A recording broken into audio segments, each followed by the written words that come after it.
we see 2-year yields at 4.20-ish Yep. this morning, and the upper bound of the Fed funds rate is at 3.75. And now we have expectations after the employment data on Friday of a September rate hike moving from like 60% to 40%.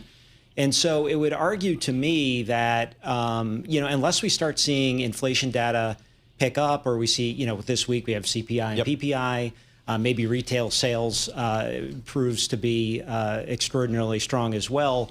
It looks like the market is leaning towards the Fed not doing anything, and that would suggest that the front end of the curve is actually relatively attractive here going forward.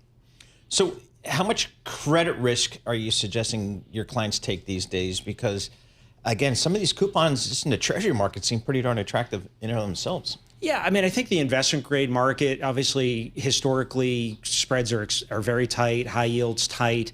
But at the end of the day, high yields outperform investment grade, and high yields outperform treasuries and the broader Bloomberg aggregate bond index. And why is that? Well, the average duration of the high yield index is shorter. We've generally taken the view that we want to keep duration a little shorter, average maturity a little shorter here, given the rise in the front end part of the curve year to date.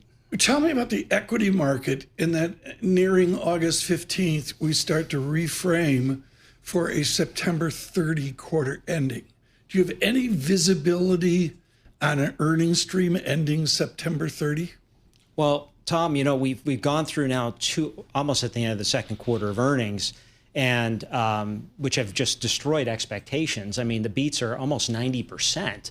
And we have about 10% of the companies remaining. I think it's all about rate of change going forward. Can we beat expectations that are already quite buoyant for the coming quarter? And that's a big bar. But isn't it on a level analysis as well? Forget about this idiot 20% statistic.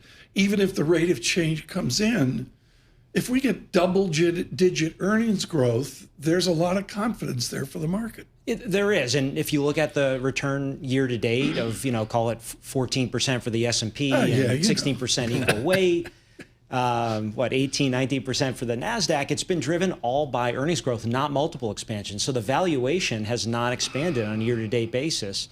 And but what has really occurred, which I think is worth noting, is volatility under the hood has really been pronounced. The VIX is historically, at average type levels, but the average stock, for example, in the S&P 500 this year has had a drawdown of about 24%, even though the S&P itself has only had a drawdown of 9%.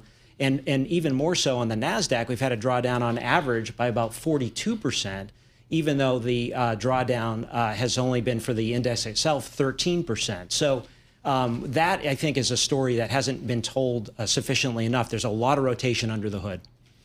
What is the AI story from your perspective these days? I'm sure you have these conversations with your clients all the time. How are you guys kind of positioned for that now?